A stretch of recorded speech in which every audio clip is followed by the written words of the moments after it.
안녕하세요. 자, 오늘 이제 문제풀이 마지막 날이네요. 채권법 강론 들어갑니다. 채권법 강론 해가지고 페이지 279페이지입니다. 계약 총론 해가지고 1번 문제가 나와 있죠. 계약의 성립의 요소로서 청약과 승낙의 의사표시에 대한 설명으로 틀린 것은 1번 청약은 구체적 확정적 의사표시여야 한다. 옵니다. 이게 어떤 문제냐면 이런 문제죠.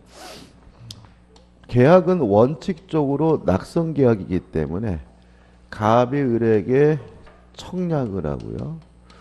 그래서 을이 좋다 내가 네 뜻대로 하겠다라고 하는 승낙만 있으면 그것만으로 바로 계약이 성립되고요.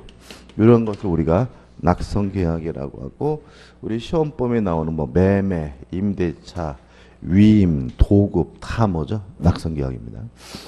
따라서 청약이 되기 위해서는 청약은 승낙만 있으면 계약이 성립될 수 있을 정도로 내용이 1번 구체적이고 확정적이어야 하고요. 만약에 그 정도에 이르지 못했다면 그걸 우리가 뭐라느냐 하면 청약의 유인이라고 하고요. 따라서 1번은 맞는 질문이죠. 2번 청약자가 청약을 할 때에는 청약과 동시에 승낙기간을 정하여야 한다. X입니다. 정할 수도 있고 안 할 수도 있고 지 마입니다. 우리 집 살래? 그냥 이렇게 할 수도 있고, 우리 집 살 거면 이달 말일까지 얘기해줘. 이렇게 할 수도 있고 지 마음인 거죠. 답은 2번이고 3번은 뭐 지문이 잘 나오는데 큰 길가에 설치되어 있는 커피 자판기를 생각하시면 된다. 큰 길가에 커피 자판기를 이렇게 설치해 놓으면 얘가 아무것도 안 하고 멀뚱멀뚱 서 있는 것 같지만 커피 사세요, 커피 사세요. 뭘 하고 있는 거죠? 청약을 하고 있는 거고요. 누구를 상해서요? 길거리를 지나다니는 사람을 상대로. 따라서 청약의 상대방은 불특정 다수라도 상관이 없습니다. 근데 누가 커피를 뽑아 먹으려면 자판기에다 돈을 준다. 이게 뭐죠? 승낙인데 이건 누구한테 하는 거냐면 자판기를 설치한 사람에게 하는 거고요. 누군지는 알 필요는 없지만 반드시 뭐죠? 특정한 사람이어야 되거든요. 따라서 한번 청약은 불특정 다수인에 대하여 할 수 있으나 청약의 상대방은 불특정 다수여도 상관이 없지만 승낙은 반드시 청약자에 대하여 해야 한다. 맞고요. 이 청약자는 특정한 사람이고 누구인지 알 필요는 없습니다. 4번 청약에 대하여 조건을 붙여서 승낙한 경우 청약의 거절과 동시에 서로 청약한 것을 본다. 맞는 지문이고 5번 교차 청약에 의한 성립이죠. 이게 무슨 말이죠? 똑같은 내용의 청약이 모두 교차됐다면 양 청약이 모두 도달되는 순간 계약이 성립되고요. 물론 두 개의 청약이 서로 내용상 합치어야 한다. 물론 뭐죠? 맞는 질문입니다. 2번 계약의 성립에 관한 다음 기술 중 틀린 것은 1번 청약은 불특정 다수인에 대해서도 할 수 있지만 승낙은 특정의 청약자에 대하여 해야 한다. 정확히 맞죠. 2번 청약의 승낙기간 내 회답하지 않으면 계약이 체결된 것을 본다는 내용의 무효입니다. 왜냐하면 승낙을 할지 안 할지는 오로지 청약자 마음이고요. 청약자가 승낙자의 자유를 제한할 수 없습니다. 다시 한번요. 승낙을 할지 안 할지는 오로지 승낙자 마음이고 청약자가 그것을 뭐 할 수 없죠? 강제할 수는 없어요. 따라서 이런 특약은 뭐가 되냐면 무효가 돼요. 따라서 내용의 청약을 받은 상대방이 승낙기간 내에 회답을 반하지 않아도 계약은 체결되지 않는다. 맞는 질문이죠. 3번 조심하시는데 지금 보시면 A가 10만 원에 팔겠다라고 청약을 했거든요. 그랬더니 B가 뭐라 그러냐면 8만 원이면 사겠다고 했어요. 이렇게 변경을 가한 승낙은 승낙이 아니라 새로운 청약이 됩니다. 따라서 이 상태에선 계약이 성립되지 않고요. A가 좋다 내가 8만 원에 팔겠다라는 승낙이 있어야 비로소 계약이 성립되게 되는데 이에 대해 A가 응하지 않자 이렇게 나왔죠. 그 말은 A가 뭐죠?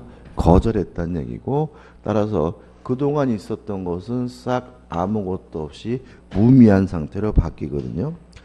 따라서 B가 처음대로 10만 원에 사겠다고 한 경우죠. 그러면 10만 원에 팔라는 뭐만 있는 거냐면 청약만 있는 상태이고요. A가 좋다 그렇게 하자라고 해야 비로소 계약이 뭐가 돼요? 성립되기 때문에 10만 원에 매매 계약이 체결된 된다는 지문은 X입니다. 다시 한번요. B가 8만 원이면 사겠다고 한 것은 10만 원에 안 사겠다는 거죠. 다시 말하면 변경을 가한 승낙은 청약을 거절함과 동시에 새롭게 청약을 한 겁니다. 근데 A가 이에 응하지 않았다는 말은 8만 원에 안 팔겠다, 거절했다는 얘기고요. 따라서 그동안 있었던 것은 다 없어지고 B가 처음대로 10만 원에 사겠다고 한 것이 뭐죠? 청약이고 따라서 A가 그러자라고 해야 비로소 계약이 성립되기 때문에 3번은 X가 되고 3번이 답이 되죠. 넘기셔서 4번입니다. 서점에서 신간서적을 보내면 그 중에 필요한 책을 사기로 하고서 보내는 쪽의 이름을 적는 경우입니다. 승낙은 꼭 말로 해야 되는 것은 아니고요.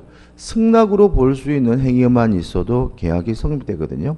그러면 책의 이름을 적는 행위가 뭐죠? 승낙입니다. 따라서 계약은 성립되기 때문에 그때 매매 계약이 성립한 것이 된다. 맞는 질문이고 5번 연착된 승낙은 새로운 청약입니다. 따라서 청약전에 이의대하여 승낙함으로써 계약을 체결할 수 있다. 맞는 질문이죠. 4번에서 조심할 것은 이름을 적는 경우 그때라는 말을 조심하셔야 돼요. 다시 말하면 적는 순간 계약이 바로 성립되고요. 안때가 아니라는 거 좀 조심하시기 바랍니다. 그래서 청약자가 그 사실을 안때 그럼 뭐죠? X가 되고 이름을 적는 순간 바로 계약이 성립되게 되죠. 3번 위험부담이죠. 좀 출제 가능성이 좀 있어요. 좀 정리를 해보면 후발적 불능은 유효합니다. 따라서 책임을 져야 되는데 후발적 불능에 대해서 만약에 채무자에게 고의나 과실이 있다면 요거는 뭐라고 그러냐면 채무불이행 중에서 이행불능 문제라고 하고요. 따라서 채권자는 최고 없이 바로 계약을 해지할 수가 있습니다. 근데 만약에 후발적 불능에 대해서 채무자에게 아무런 고의도 없고 과실도 없다면 누가 책임을 져야 되는지를 결정해야 되는데 이걸 우리가 위험부담 문제라고 합니다. 따라서 위험부담이란 후발적 불능이고 채무자에게 고의 과실이 없을 때 누가 책임을 지는지 문제죠. 따라서 3번에 1번 보시면 위험부담은 원시적 불능 또는 후발적 불능인 경우에 발생한다는 지문은 X입니다. 무슨 불능에서만 문제가 되죠? 후발적 불능에서만 문제가 되는 거죠. 내용은 원칙적으로 채무자가 부담합니다. 일반적 매매계약에서 채무자는 누구를 말하냐면 매도인을 의미하게 되고요. 채무자가 부담한다는 말은 결국 쌍방 모두 이행할 필요가 없다는 의미가 돼서요. 따라서 이행한 것이 있다면 부당이득으로서 반환받을 수 있다. 이게 뭐죠? 원칙이거든요. 따라서 2번 위험부담에 관하여 우리 민법은 채무자 부담주의를 취한다. 다시 말하면 원칙적 위험은 채무자가 부담한다는 지문은 맞는 지문이 됩니다. 그럼 항상 위험을 채무자가 부담하느냐? 아닙니다. 예외적으로 채권자가 부담한다 하는 경우도 있는데 여기서 채권자는 누구를 말하냐면 매수인을 말하기 때문에요. 채권자가 부담한다는 말은 후발적 불능인데도 불구하고 매수인은 여전히 대금을 지급해야 된다는 의미가 되는데 언제 위험을 채권자가 부담하냐면 후발적 불능에 대해서 채무자에게는 고의나 과실이 없지만 채권자인 매수인에게 고의나 과실이 있다면 위험을 채권자가 부담하고요. 두 번째, 채권자가 수령지체 중에 후발적 불능이 된 경우에는 위험을 채권자가 부담합니다. 출제 가능성이 높고요. 간단하게 정리할 수 있는 부분이니까 꼭 기억해 두셨으면 좋겠어요. 그 다음에 3번 위험 부담은 쌍무계약 경우에 발생하고요. 4번 수령지체 중 불가항력의 사유로 이행불능이 된 경우에도 위험 부담 문제가 발생하고요. 이때는 누가 위험을 부담합니까? 채권자가 부담하죠. 5번 위험 부담은 채무자의 귀책 사유 없이 이행불능이 된 경우에 발생한다. 다시 말하면 채무자에게 고의 과실이 없이 후발적 불능이 된 경우에 위험 부담 문제가 발생하니까 맞는 질문이죠. 그 다음에 4번입니다. 제3자를 위한 계약에 대한 설명이 좀 맞는 건데 이것도 좀 출제 가능성이 있죠. 사례를 좀 기억하시면 좋겠는데 병이 갑에게 1억을 빌려줘서요. 1억을 받을 채권이 있고 갑이 돈을 갚아야 되는데 갚을 돈이 없어서 을과 만나가지고 매매 계약을 하면서 요 매매 대금을 1억 원을 갑의 병에게 직접 지급해 다오. 이런 식의 계약을 우리가 제3자를 위한 계약이라고 하고요. 요 갑을 요약자라고 합니다. 용어가 좀 난해합니다. 을을 낙약자 또는 채무자라고 하고요. 병을 수익자 또는 제3자라고 합니다. 첫 번째, 갑과 을 간의 관계, 요 매매 계약에서 발생한 모든 문제는 수익 관계에 바로 영향을 주고요. 이때 병은 보호의 대상으로서 제3자가 아닙니다. 왜냐하면 요 매매 계약에 처음부터 포함되어 있었던 사람이기 때문에 새롭지 않아서 제3자가 아니고요. 따라서 선이라 하더라도 보호받지 못합니다. 자, 이런 얘기죠. 갑과 을 간의 매매가 통정허위 표시여서 무효면 을은 병에게 대금을 안 줍니다. 병이 뭐라 하더라도요? 선이라 하더라도. 그 다음에 갑과 병 1억을 빌려준 관계, 이 관계는 수익관계에 아무런 영향을 주지 않는다는 거 주의하셔야 되고요. 이러한 수익자는 내가 돈을 받겠다라는 수익의 의사를 표시하고 나서는 병은 을에게 직접 돈을 달라고 이행을 청구할 수가 있고요.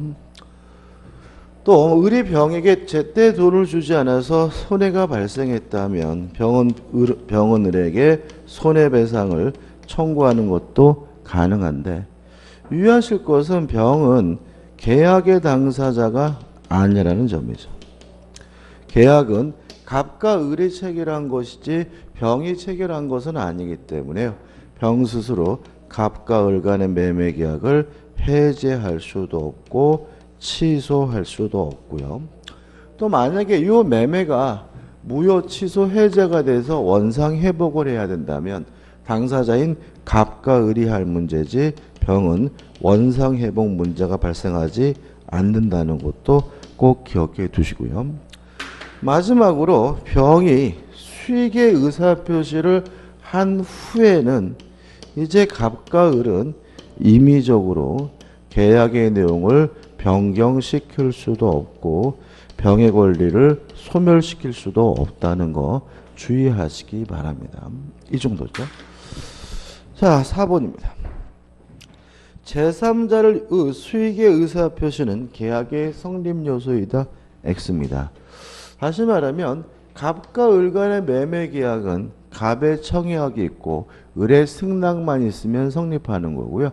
병이 수익의 의사표시를 해야 성립되는 것은 아닙니다.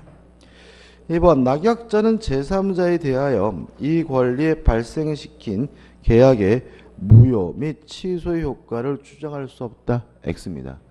요 갑과 을 간의 매매가 무효면 수익관계 바로 영향을 주고요. 병은 보호의 대상으로서 뭐가 아니죠? 제3자가 아니기 때문에 선이라 하더라도 보호받지 못하므로 2번은 X죠. 3번 타인을 위한 보험계약은 제3자를 위한 계약이 아니다. X죠. 보험계약이 가장 일반적이에요. 갑이 을이라는 보험회사에서 보험가입을 하고 돌아가시면 보험금은 누가 받아요? 자기가 받는 건 아니죠. 죽었는데 어떻게 받아요? 누가 받는 거죠? 가족이나 배우자나 아이들이 받는 거니까 제3자를 위한 계약에 해당하고요. 4번 이미 요약자가 제3자에 대해 부담하고 있는 채무를 승계하고 요약자의 그 채무는 면제하기로 하는 계약은 제3자에 의한 계약이다. X입니다. 이걸 면책적 채무인수라고 하고요. 면책적 채무인수는 제3자를 위한 계약이 아닙니다. 5번 제3자의 권리가 발생한 후에는 당사자의 사이의 합의로 이를 변경하지 못한다. 요거죠. 수익의 의사표시를 한 후에는 임의로 뭐하지 못하죠? 변경하지 못하기 때문에 답은 5번이 됩니다. 5번 문제입니다. 해제에 관한 설명 중 틀린 것은 1번 해제권은 형성권이다. 승낙을 받지 않고 일방적으로 행사하는 권리니까 형성권이고요.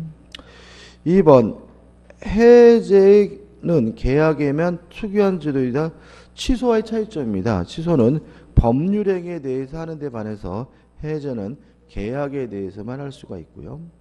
3번 해제는 일시적 계약에 대해 인정되며 소급효가 있다. 맞는 질문입니다. 해제란 유효한 계약을 소급적으로 무효화시키는 거죠. 4번 해제는 계속적 계약의 소멸 원인이지만 해제는 일시적 계약 특유한 소멸 원인이므로 계속적 계약과는 관계가 없다. 일단 기본적으로는 뭐죠? 맞는데 틀립니다. 왜 그러냐면 임대차 같은 계속적 계약의 경우에도 해제가 문제가 돼요. 예를 들어 가지고 오늘 임대차 계약을 하면서 일주일 후에 이사 가기로 했거든요. 근데 효과가 발생하기 전에 쌍방이 누군가가 의무를 이행하지 않는다면 계약을 해지하는 것이 가능하기 때문에 4번은 뭐죠? X가 됩니다. 5번 계약 해제는 손해배상 청구 영향을 미치지 아니한다는 말은 해제를 하고 원상회복 및 별도로 손해배상을 또 청구할 수 있다는 의미이기 때문에 맞는 질문입니다. 그래서 답은 뭐죠? 4번이 되는 거죠. 6번 민법이 규정하고 있는 전형계약이 아닌 것은 1번이 답입니다. 왜냐하면 사무관리는 사실행위고 계약이 아니고요. 특히 2번 여행계약이 전형계약이라는 점은 좀 조심하시기 바랍니다. 7번 계약의 유효에 관한 설명으로 옳은 것은 1번 부동산 매매계약은 유상계약이고 요물계약이다. X입니다. 대표적인 낙성계약이죠. 2번 중개계약은 민법상 전형계약이 아니고요.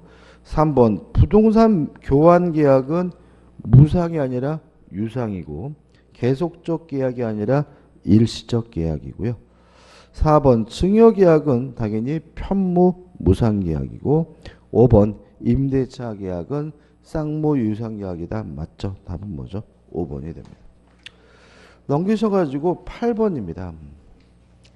계약의 성립에 관한 설명 중 틀린 것을 찾는데 일단 1번 청약에 대하여 상대방이 조건을 붙여서 승낙한 경우에는 거절과 동시에 새로운 청약을 한 것으로 보고요.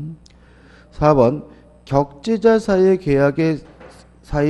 경우의 계약은 승낙의 통지를 발송한 때 성립하지만 왜냐하면 청약에 대한 답장의 승낙이 발신 중이기 때문에 계약이 성립되는 시점은 승낙의 발신시입니다. 기간 안에 도달하지 않으면 소급하여 계약이 성립하지 않았던 것으로 된다는 것이 통설이다. 해제 조건 소리고요. 맞는 질문이죠. 3번 청약의 수령자가 승낙을 하느냐 않느냐는 원칙적으로 자유고요.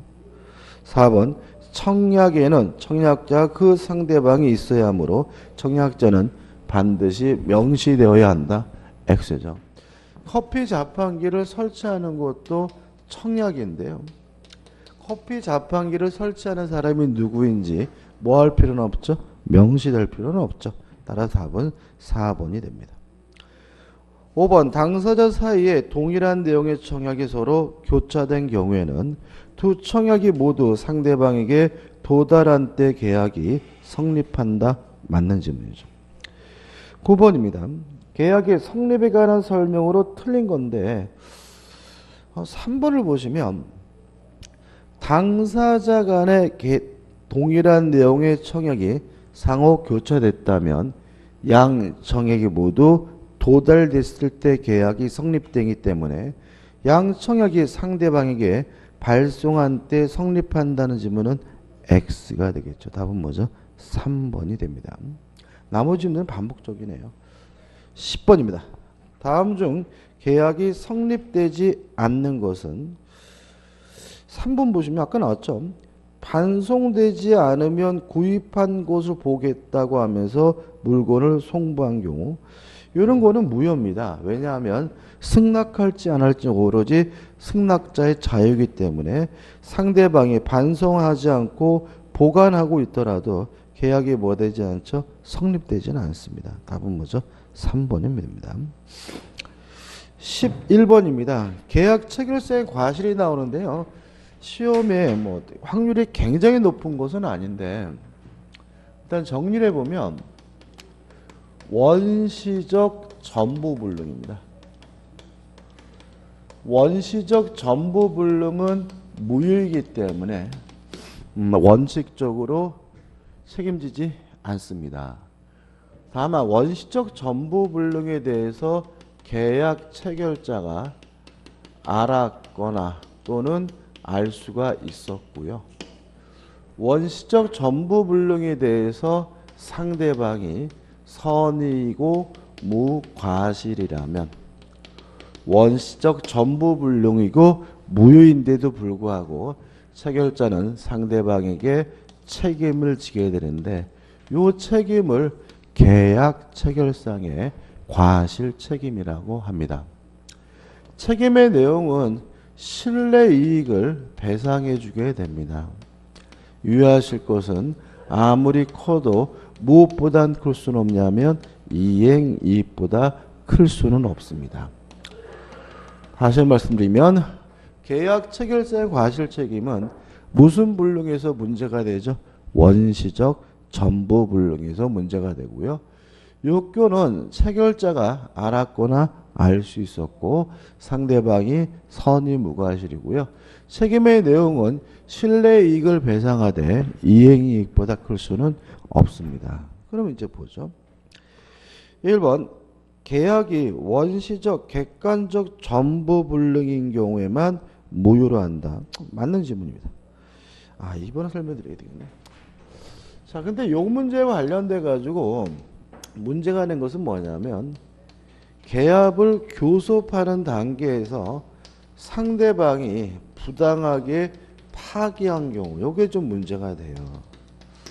왜냐하면 우리 학서는 요 경우에도 계약 체결자의 과실 책임을 인정하다고자 하는 것이 학설의 태도인데요.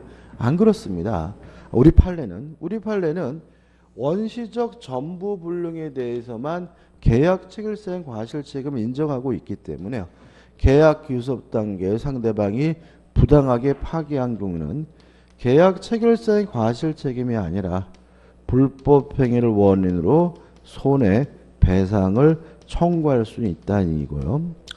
물론 원인은 다르지만 손해배상의 범위는 똑같습니다. 이것도 신뢰이익을 배상하되 이행이익보다 초과할 수는 없어요. 따라서 2번 판례는 계약 교섭 시 주유 의무 위반으로 인한 생명, 신체 등 계약 외적 법익이 침해된 경우에는 계약 체결자의 과실 책임을 인정하고 있지 않다. 맞고요. 우리 판례는 원시적 전부불능에 대해서만 인정합니다. 3번 계약 체결사인 과실 책임은 상대방의 실내 이익의 배상을 그 내용으로 하고요. 4번 계약이 원시적 불능이라는 사실을 모르는 데 대하여 상대방에게 과실이 있는 경우에는 계약 체결사인 과실 책임이 인정되지 않는다. 맞죠? 왜냐하면 상대방은 선이고 뭐 해야 되냐면 무과실해야 되고요. 5번 계약 교섭의 부당 파기의 경우에도 계약 체결사인 과실 책임을 인정한다. X입니다. 부당 파기에 대해서 우리 판례는 불법 행위를 원인으로 손해배상을 청구해야 된다는 입장이므로 5번이 X가 되죠. 넘기셔가지고 12번입니다. 자, 이 부분이거든요. 후발적 불능인데 채무자에게 고의나 과실이 있다면 이행 불능 문제라고 하고요. 좀 이따 말씀드리려고 했는데 내용은 최고 없이 바로 계약을 해지할 수 있고 해제 및 원상회복 및 손해배상을 청구할 수 있고요. 후발적 불능인데 채무자에게 고의나 과실이 없으면 뭐가 되냐면 위험부담 문제가 되거든요. 옳지 않은 겁니다. 1번 채무자의 책임 있는 사유로 이행 불능이 되면 채무자의 고의 과실이 있다는 얘기죠. 채권자는 이행의 최고 없이 전보배상, 전보라는 말은 전손해 이런 뜻이에요. 그냥 손해로 바꾸시면 돼요. 손해배상을 청구할 수 있다. 오, 맞는 질문이죠. 왜냐하면 채무불이행이 때문이죠. 2번 채무자의 책임 없는 사유로 후발적 불능이 된 경우에도 채권자는 대상 청구권을 행사할 수 있다. 맞습니다. 자, 이건 어떤 문제냐면 위험은 채무자가 부담하고요. 만약에 채무자가 부담하기 때문에 이행한 것이 있다면 부당이득으로서 반환받을 수 있거든요. 부당이득 반환받는다는 것이 여의치 않다면 대상 청구권이 인정됩니다. 뭐 보상금을 대신 달라거나 아니면 보험금을 대신 달라고 요구할 수가 있기 때문에 채권자는 대상 청구권 행사할 수 있다. 맞는 질문이 됩니다. 3번 매매 계약을 체결한 후 매도인이 매매 목적물에 관하여 다시 제3자의 매매 계약을 체결하였다는 사실만으로 매매 계약이 법률상 이행불능이라고 할 수 없다. 맞죠? 자, 이런 얘기입니다. 갑이 을에게 팔고요. 을이 병한테 또 팔았어요.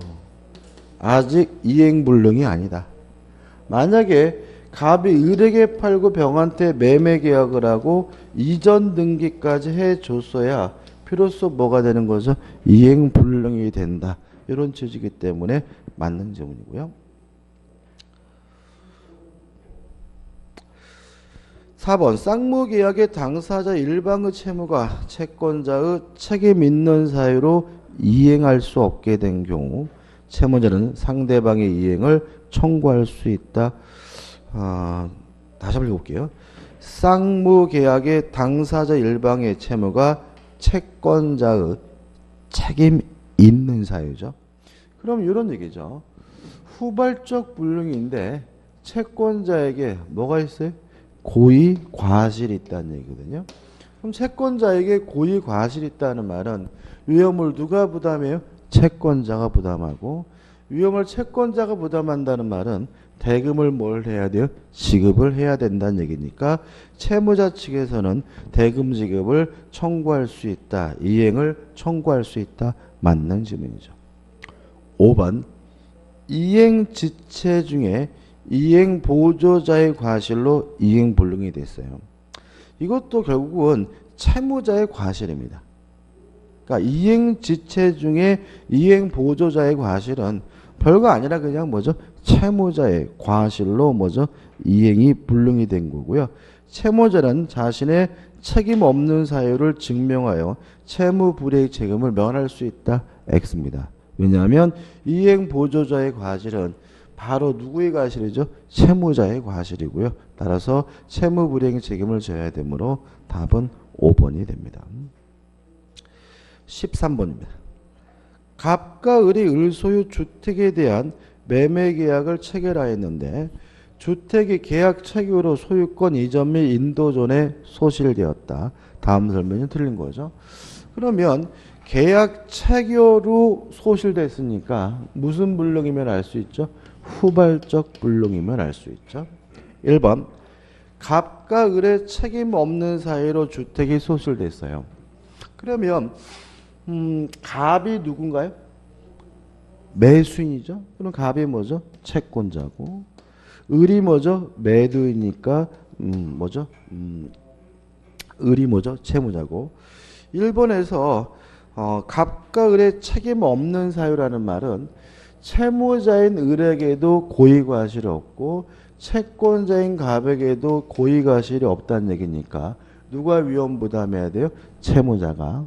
따라서 쌍방 모두 이행할 필요가 없는 경우니까 을은 갑에게 매매 대금의 지급을 청구할 수 없다. 맞는 질문이죠. 2번 갑과 을의 책임 없는 사이로 주택이 소실됐어요. 그러면 위험은 누가 부담하죠? 채무자가 부담하고 쌍방 모두 이행할 필요가 없고 이행한 것이 있다면 부당이득으로 뭘 해주면 돼요? 반환을 해줘야 되기 때문에 을이 계약금을 수령하였다면 갑은 그 반환을 청구할 수 있다. 맞는 질문이 되겠죠. 3번 갑의 과실로 주택이 소실됐어요. 그러면 채권자에게 과실이 있는 경우잖아요. 매수인에게 과실이 있으니까 후발적 불능인데도 불구하고 대금을 지급해야 되므로 을은 갑에 대해 매매 대금의 지급을 청구할 수 있다. 5 맞는 질문이 되고요. 4번 을의 과실로 주택이 소실됐어요. 그러면 채무자에게 과실이 있는 거죠. 이행불능이죠. 채무불행이죠. 따라서 갑은 계약을 해지할 수 있다. 맞는 질문이죠. 5번 갑의 수령주체 중에 갑과 을의 책임 없는 사이로 주택이 소실됐다는 말은 채권자가 수령지체 중에 후발적 불응이 됐다는 얘기고요. 누가 위험 부담합니까? 채권자가 부담하고 대금을 지급해야 되므로 을은 갑에게 매매 대금의 지급을 청구할 수 없다는 질문은 X가 되고 5번이 답입니다. 요 13번은 별표를 해놓으시고 좀 따져보셨으면 좋겠어요. 그러니까 어차피 위험 부담이나 이행불능에서 한 문제가 나올 것이라고 예상이 된다면 결국은 요 13번 문제를 이해하느냐가 관건이 되고요. 이해하는 키가 되는 것은 뭐죠? 요게 전부잖아요. 그죠? 꼭 한번 정리해 두시고 꼼꼼히 따져보셨으면 좋겠습니다. 14번입니다. 동시이해 항변권에 관한 설명으로 틀린 것은 1번 저당권 설정 등기의 말소와 피담보 채무의 변제는 동시이행관계에 있지 않다. 옵니다. 먼저 돈을 갚고요. 나중에 담보를 말소하는 거죠. 은행 가가지고 생각해 보십시오. 대출금 갚으러 가가지고 저당권 말소 안 하면 돈 못 갚는다라고 해봐야 은행 여고 직원이 뭐죠? 콧방귀도 안 낍니다. 먼저 돈을 갚는 거고요. 나중에 담보를 말소하는 거니까 1번은 뭐죠? 맞는 질문이 되겠죠. 2번 동시이행관계에 있는 일방의 채무도 이를 발생시킨 계약과 별개의 약정이 성립한 상대방의 채무와는 특약이 없는 한 동시이행관계에 있다. X입니다. 말 그대로 별개의 약정입니다. 별개의 계약이라면 뭐일 수 없어요? 동시이행관계일 수는 없는 거죠. 뭐 예를 들어서 이런 겁니다. 예를 들어서 갑이 을의 주택을 수리해 줬어요. 수리비를 받을 수 있는 뭐죠? 채권이 있고 또 갑이 또 예를 들어 가지고 병이라는 아이가 8살 먹은 아이가 있는데 요 을이 운영하는 뭐죠? 미술학원에 다니고 있어요. 그래서 을은 갑에 대해서 학원비를 받을 수 있는 뭐가 있어요? 채권이 있고 그래도 학원비 안 주면 뭐 주택 소리 못 해주겠다라고 할 수는 없다는 거죠. 왜냐하면 두 가지 계약은 뭐죠? 별개의 계약입니다. 그래서 같은 계약으로 발생한 쌍방의 채무에 대해서 동시이해 항변권이 인정되는 것이지 양쪽 모두에게 채권이 있다 그래서 무조건 동시에 이행 항변권이 이전되는 것은 아니기 때문에 답은 뭐죠? 2번이 되는 거죠. 3번입니다. 이건 어떤 문제냐면 이런 문제입니다. 손해배상 채권이 유치권이 되는지 아니면 동시이행 항변권이 되는지는 일률적으로 말할 수 없고요. 손해배상 채권을 발생시킨 원래의 채권을 기준으로 판단합니다. 만약에 원래 채권이 유치권이면 손해배상 채권도 뭐예요? 유치권이고 원래 채권이 동시항변권이면 손해배상 채권도 뭐예요? 동시이행항변권입니다. 다시 말하면 손해배상 채권을 발생시킨 원래 채권을 기준으로 판단하거든요. 따라서 3번 동시이행관계에 있던 채무 그러면 원래 채권 채무가 뭐란 얘기죠? 동시이행관계란 얘기고요. 그러면 그로 인한 손해배상 채권 채무도 동시이행관계이므로 어느 한 채무의 이행 불능으로 인해 발생한 손해배상 채무는 반대 채무와 여전히 동시이행관계에 있다. 5. 맞는 질문이 되겠죠. 4번 어떤 이유든지 간에 원상 회복해야 되는 관계는 동시이행 관계입니다. 따라서 4번 계약이 해제된 경우에 각 당사자의 원상 회복 의무는 동시이행 관계에 있다. 5. 맞는 질문이죠. 5번도 너무나 당연한 건데 매매 계약은 쌍묘 계약이고 쌍방의 의무는 동시행 관계죠. 따라서 매매 대금을 지급하는 것과 이전 등기를 해주는 것은 동시행 관계입니다. 동의하시죠? 근데 만약에 그 매매 목적물에 담보가 설정해 있다면 원칙적으로 특약이 없는 한 담보를 말소하고 뭘 해줘야 돼요? 이전 등기를 해줘야 되겠죠. 따라서 매매 계약에 있어서 매매 대금의 지급과 담보를 말소한 소유권 이전 등기는 뭐죠? 동시 이행 관계이기 때문에 5번 저당권이 설정된 부동산의 매매 계약에서 소유권 이전 의무 및 저당권 등기 말소 의무는 특별한 사정이 없는 한 대금 지급 의무와 동시 이행 관계에 있다는 질문은 뭐죠? 맞는 질문이고 조심할 것은 뭐냐면 우리가 일반적으로 대출을 끼고 사는 경우가 있죠. 그 대출을 끼고 살 때는 저당권 뭐 할 필요 없어요? 말소할 필요가 없는 겁니다. 그죠? 그렇지만 여기서 특별한 사정이 없느냐이란 말은 뭐예요? 대출을 끼고 산다 같은 뭐가 없다는 얘기예요? 특약이 없다는 얘기고 특약이 없다면 뭐죠? 말소를 해줘야 되기 때문에 5번은 맞는 질문이죠. 15번입니다. 제3자를 위한 계약에 관한 설명으로 옳지 않은 것은 1번 제3자의 권리는 제3자가 채무자에 대하여 계약의 이익을 받을 의사를 표시한 때 생긴다. 5. 맞는 질문입니다. 옳지 않는 걸 찾죠. 다시 말하면 수익의 의사 표시를 하게 되면 병은을에게 직접 이행을 청구할 수 있다. 같은 의미인 거죠. 2번 채무자는 상당한 기간을 정하여 계약의 이익 향수 여부 확답을 제3자에게 채구할 수가 있고요. 3번 채무자가 상당한 기간을 정하여 계약의 이익 향수 여부 확답을 제3자에게 채구하였으나 그 기간 내에 확답을 받지 못한 때에는 원칙적으로 거절한 것으로 봅니다. 4번 채무자는 계약에 기한 항변으로 계약의 이익을 받을 제3자에게 대항할 수 없다. X죠. 갑과 을 간의 매매에서 발생한 모든 문제는 수익관계 바로 뭐죠? 영향을 줍니다.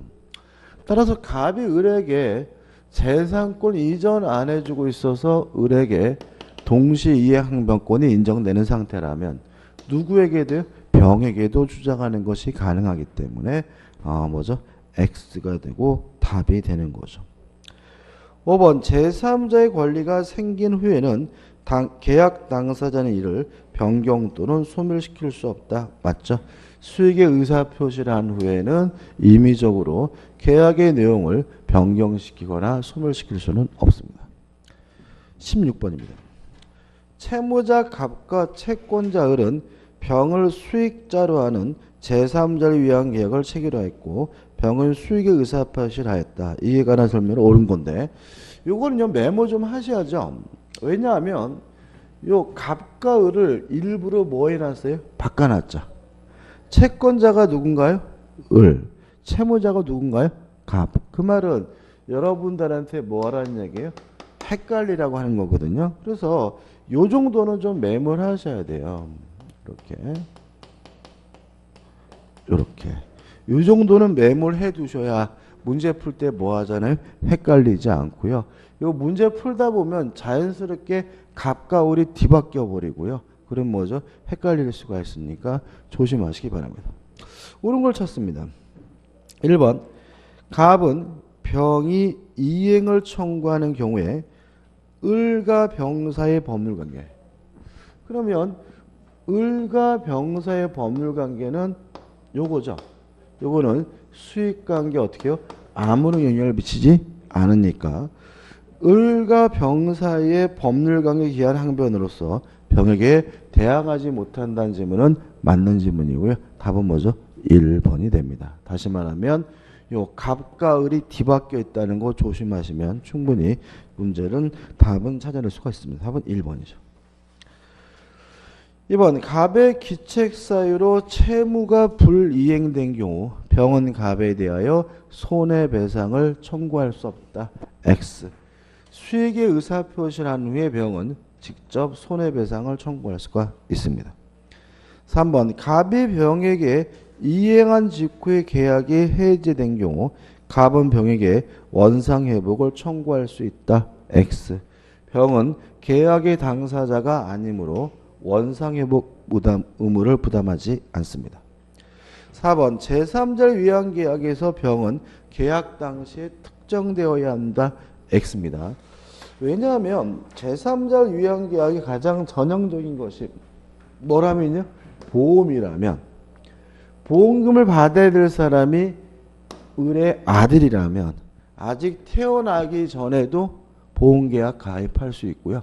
아들이 가입할 때는 뭐죠? 2명이었는데 나중에 보니까 4명이다, 5명이다. 그래도 뭐죠? 보험금을 받을 수가 있으니까 제3자가 꼭 현존하거나 특정되어 있을 필요는 없습니다. 5번 만일 갑이 병에 대하여 가진 채권에 관하여 그 채무를 면제하는 경우 하는 계약을 을과 체결한 경우 이는 제3자를 위한 계약에 준하는 것을 볼 수가 없다. X이 있습니다. 왜냐하면 갑과 을이 병에 대한 채무를 면제하게 되면 병이 결국 뭘 받게 되죠? 이익을 갖게 되니까 이것도 일종의 제3자를 위한 계약이 됩니다. 자, 17번입니다. 17번부터 이제 뭐가 나오냐면 해제가 나옵니다. 해제. 계약법 채권법 강란 특히 이 계약 총론에서 출제 가능성이 가장 높은 부분은 해제입니다. 해제. 일단 언제 계약을 해제할 수 있냐면요. 채무 불이행이 있으면 계약을 해제할 수 있습니다. 이게 뭐죠? 법정 해제 사유입니다. 간단하게 정리를 하는데 채무 불이행은 대표적으로 세 가지죠. 첫째, 할 수 있는데 안 하는 이행지체고요. 이행지체의 경우에는 원칙적으로 상당한 기간을 정하여 채고를 하고요. 그래도 이행하지 않으면 그때 비로소 계약을 해지할 수가 있고요. 다만 예외적으로 이행지체의 경우에도 채고 없이 바로 계약을 해지할 수 있는 경우가 있습니다. 첫째, 정해진 기한 내 이행해야 의미가 있는 정기 행위의 경우에는 채고 없이 바로 계약을 해지할 수 있고요.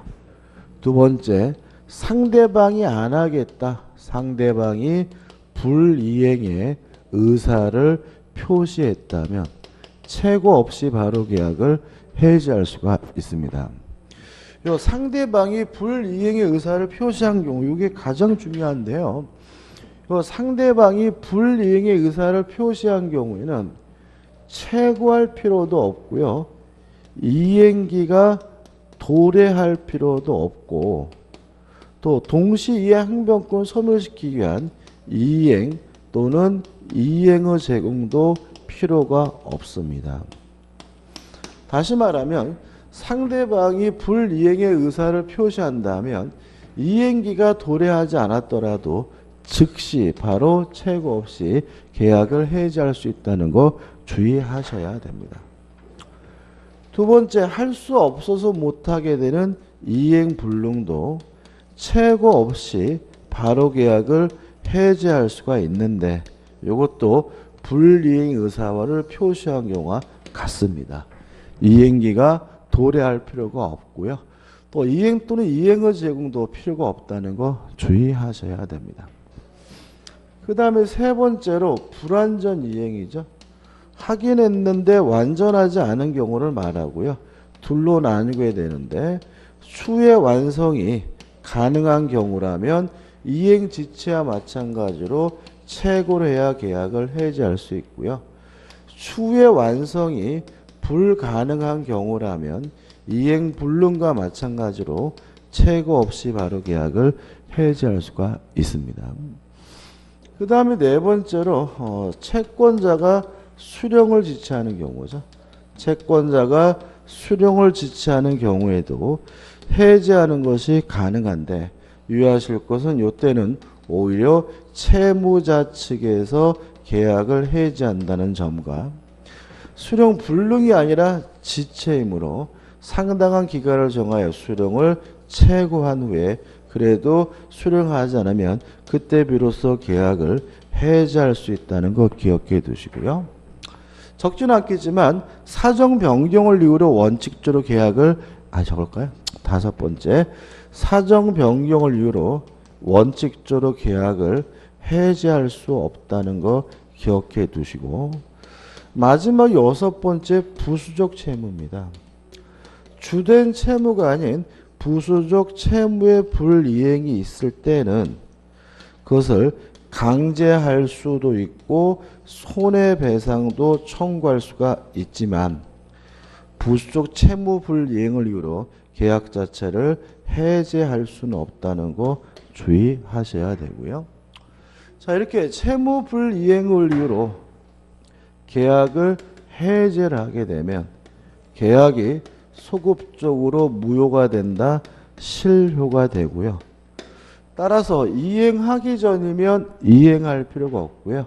이행한 것이 있다면 첫째, 원상 회복을 해줘야 되는데 원상 회복해야 될 것이 금전이면 반드시 이자를 붙인다는 거 조심하시고요.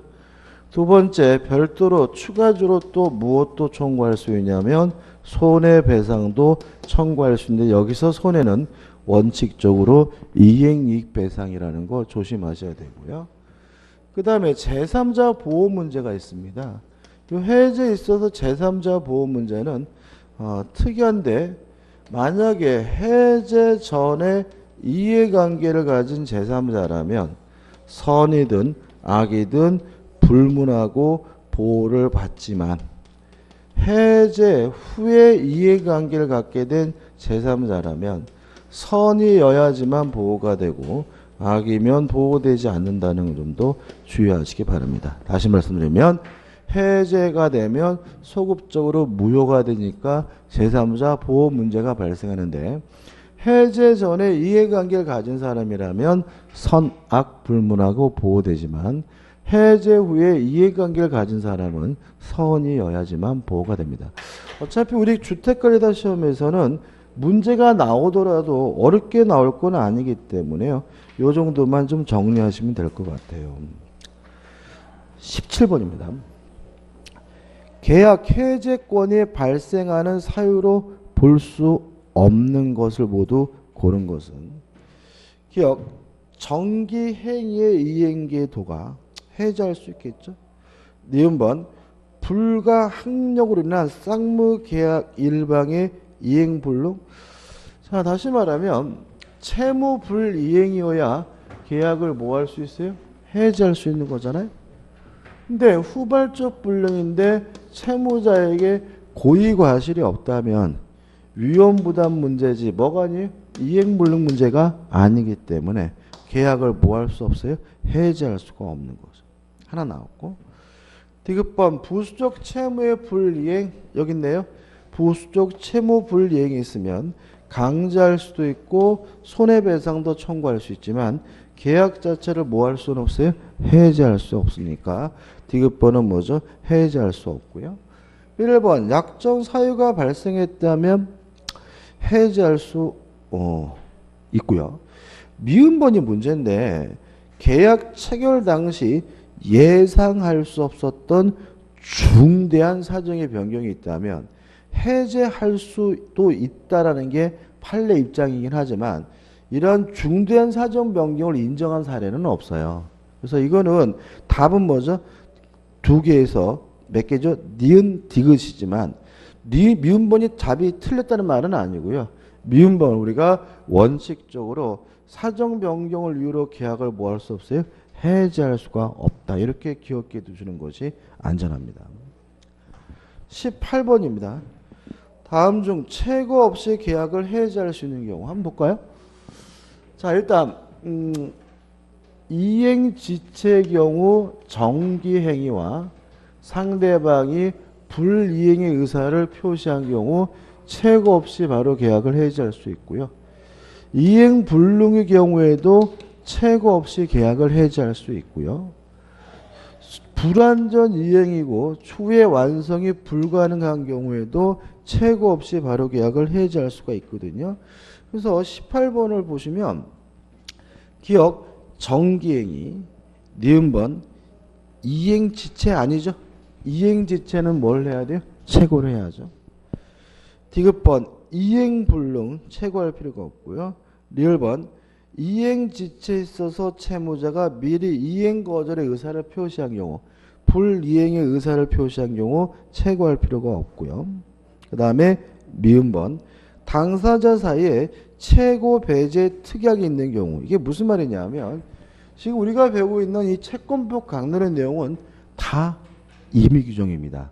특약으로 뭐 할 수 있어요? 배제할 수 있기 때문에 배제 특약은 유효하기 때문에 미음번은 뭐죠? 최고할 필요가 없는 거죠. 그 다음에 비읍번 완전 이행이 가능한 불완전 이행이죠. 자, 추후에 완성이 가능하다면 뭘 해야 돼요? 최고를 해야 되니까 답이 아니고요.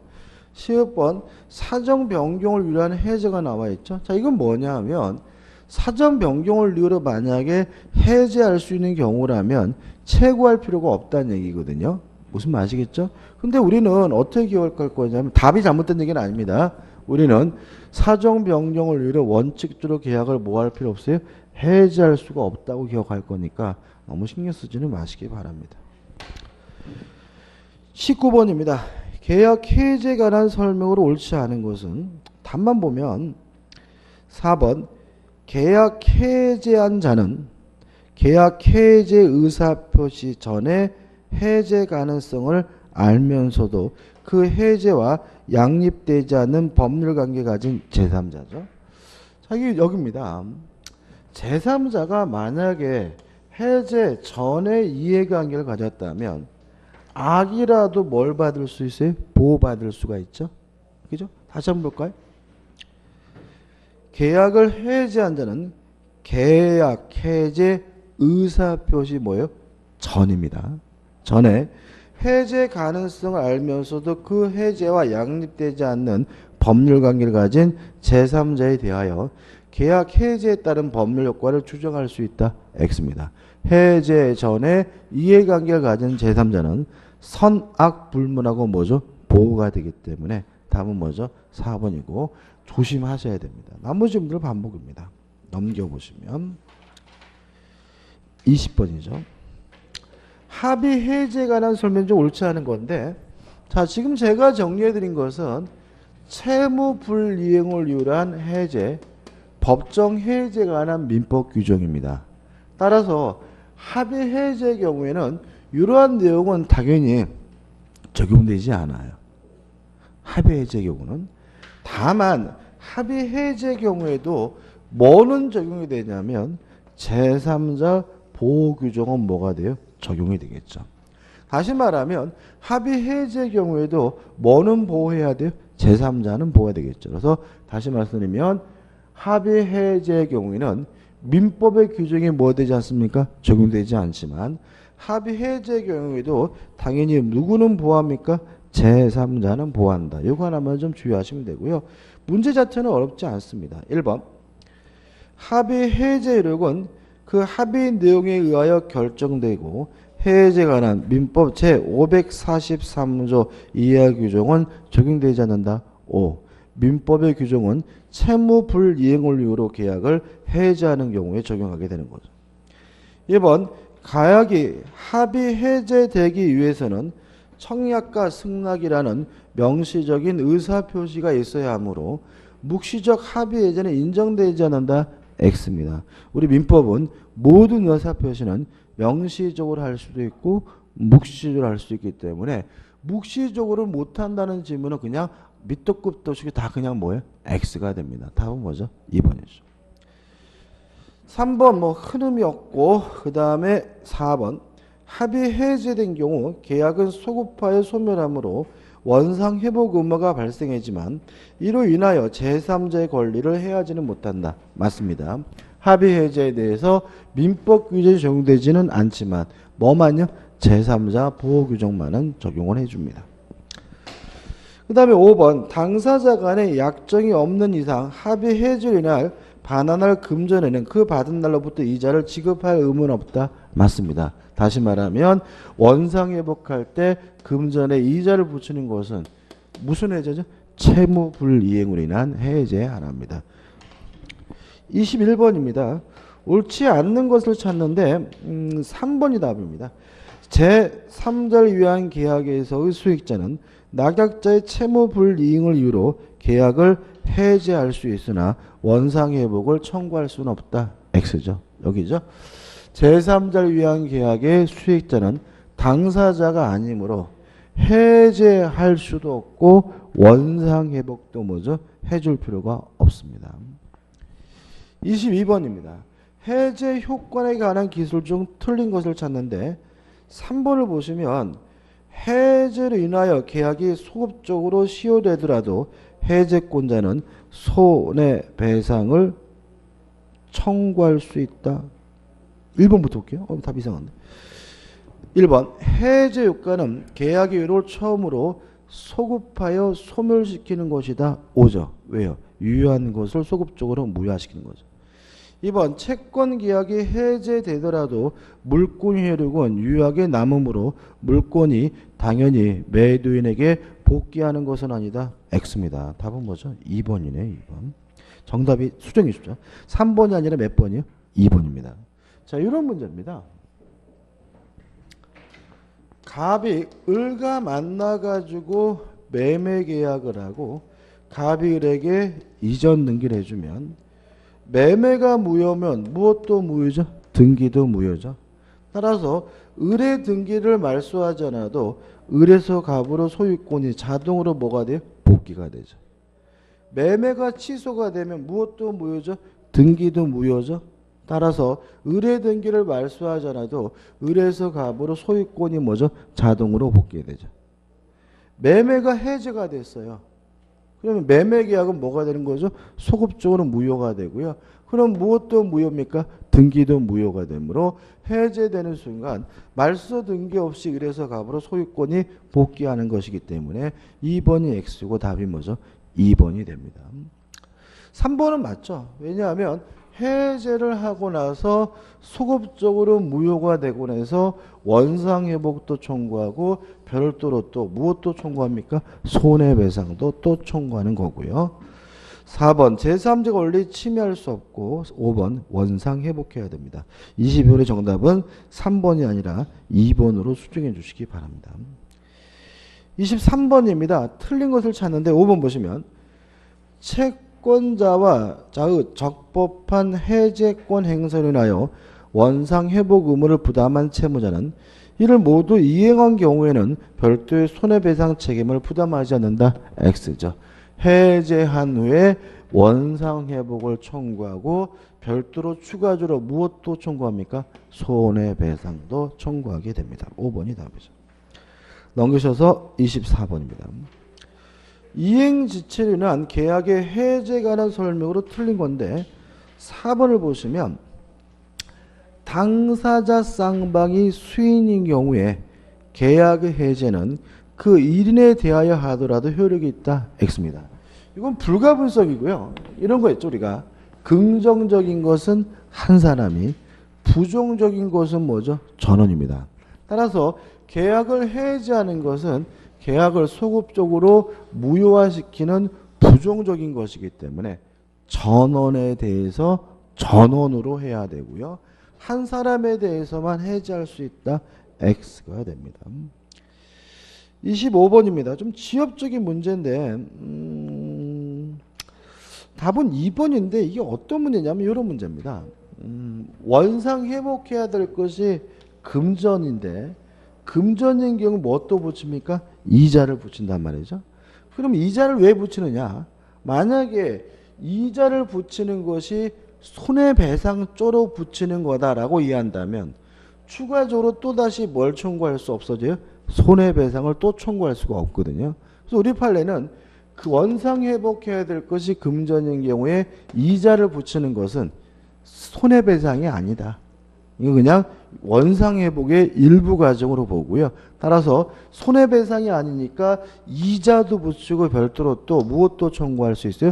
손해배상도 청구할 수 있다는 것이 우리 판례 입장이기 때문에 2번 보시면 매도인 갑이 법정 해제 사유로 계약을 해제한 경우에 갑은 원상 회복의 내용으로 수령한 계약금과 중도금이 그 받은 날로부터 법정 이자를 반환해야 되는데 법정 이자는 반환 의무의 이행 지체로 인한 책임이다. 손해배상이다. 그럼 뭐죠? X다.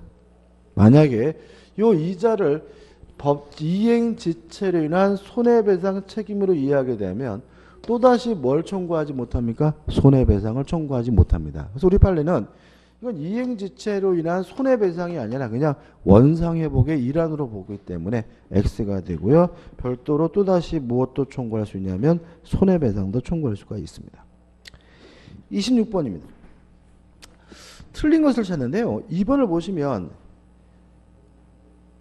병이 잔금을 지급하지 않은 경우 갑과 을은 등기 이전에 관하여 이행 제공 없이도 상당 기간 내에 지급할 것을 채구하고 그 기간이 지나면 계약을 해지할 수 있다. 이 지문이 X입니다.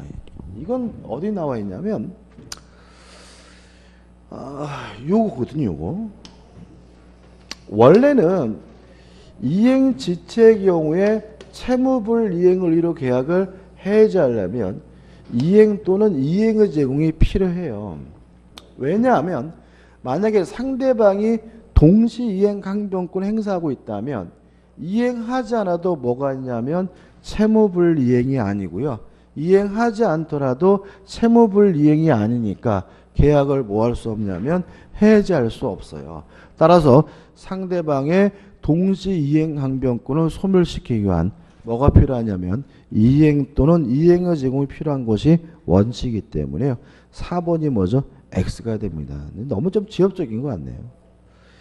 27번입니다. 일단 27번, 28번이 해제에 대해서 나오나요? 27번은 해지고 28번은 아니구나. 이 해제에 대해서는 여기서 따로 기억할 건 아닌 것 같아요. 틀린 것을 찾는데 4번 보시면 해제 효력은 계약 성립 당시에 소급함으로 당사자는 원상 회복 의무가 있다. X입니다. 왜냐하면 해지가 뭐냐면 임대차와 같은 계속적 계약을 장래향하여 그 효과를 소멸시키는 게 해지고요. 해제에 대해서 원칙적으로 뭐가 없냐면 소급효가 없기 때문에 4번 소급함으로 당사자는 원상 회복 의무를 진다는 지문은 X가 됩니다. 넘기셔가지고 28번입니다. 다음 중 해제권의 소멸사유가 아닌 것은 1번.